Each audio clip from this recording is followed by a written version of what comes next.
I am Mary Clara Revel, and I have been studying static trapeze at the Circus space for the past 3.5 years.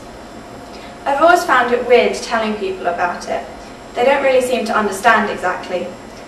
They think of traditional circuses immediately. One of my friends even calls it clown college instead of circus school. 2 of my friends went to see one of my shows, the Youth Matters show last year. I've interviewed them to ask them what they thought about circus before and after they saw the performance. What did you think about circus before experiencing it? I thought it was like... It was clown? Yeah, like clowns and balancing on balls, yeah, like, and seals. And, walking a rope. A Tightrope? Yeah, a tightrope and lions. Midgets. Okay. And then after experiencing it, what did you think of it then? It's a lot more intense, and it's like you have to, like, it's not just like standing on a ball. It's like you have to use all your arms, muscles, and like pull yourself up, and you have to have a lot of strength. Like, not just anybody can do it. Yeah, and like I realised like the difficulty of it. It's a lot more serious than people think it is. No, it's really cool. It's not like, really. It looks like something you have to start from like a young age, and then like aspire to be like. You can't just go like, oh, I'm 45 years old and I want to be in the circus. Okay. You have to, yeah. Thank you very much. Clearly they have changed their minds about circus performance. One of my friends even described it as dancing on material. Through seeing the performance, they were able to see that it was all about strength and flexibility, muscular movement. Circus skill sports use all the muscles at the same time, keeping the whole body together as a unit. This has its benefits. For me, I have very bad scoliosis, as you can see from this extra of my spine. My spine creates an S shape rather than a straight line. I have to keep my spine flexible and strong to stop it from getting worse. My skill of static trapeze is very useful as it does this efficiently. Luke, why do you choose to study juggling at a higher level than learning tricks off family and friends? Because I wanted to exceed in juggling. What are the benefits of this skill for you? It gives me great hand-eye coordination and great strength. What are the benefits of static trapeze for you? Strength, flexibility, coordination and balance. Thank you. Charlene, Hello. How did you become interested in acrobatics? Well, my dad worked in circus for a long time, so we went to a lot of shows, and that's why I got interested in circus. Cool. And what are the benefits of this skill for you? Well, you need strength and flexibility, and so that's a good thing when you do acrobatics. Okay, thank you.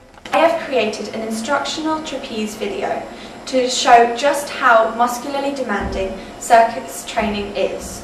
The most important series of moves are the moves that take you from hanging to sitting. Yes. Remember, before doing any physical exercise, it is important to warm up. There's a warm up, you use your hand to help you.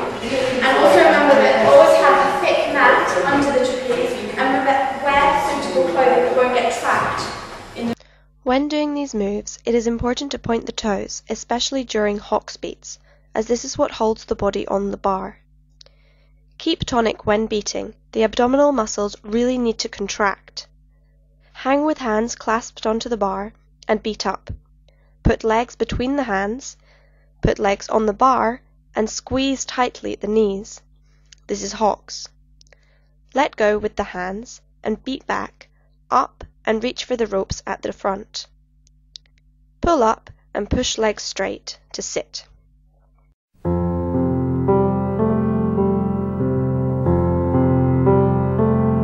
Make space between the legs for hands. Then straighten the legs and point the toes. Drop back and push legs towards the ground. Then put the legs on the bar and position them for an ankle hang by locking the leg around the rope. It is important to flex the feet, as this is what keeps the hang.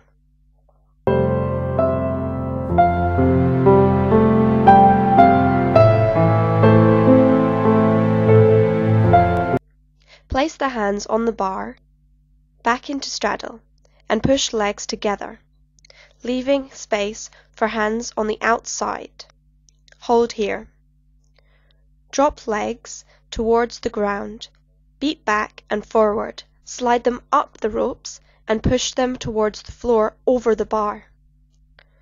Push the head up by contracting the abdominal muscles, let go with the hands and balance cautionally.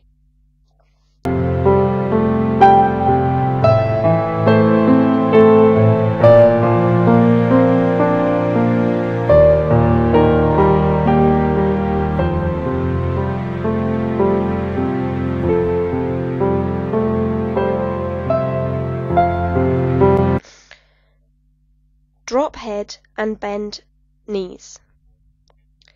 Split them bent.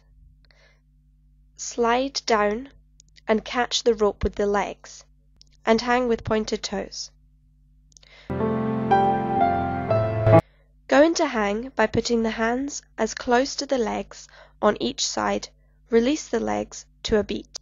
Come up to hocks as demonstrated before. Then push the legs up to the ropes and push the chest through.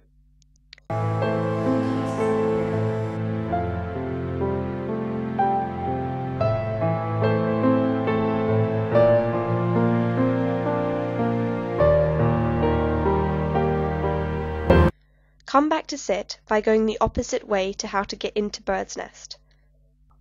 In hocks, put both legs to the right side of the bar and put the left hand on the bar. Drop down and straighten the legs, flex the feet and push the chest through. It's important to keep the feet flexed as this is what holds you on the bar, as well as the hand clasped. Take the same leg off as the hand that is off and point this toe to the floor, keeping the other foot flexed. To come down from here, put the other hand back on the bar and take the leg off.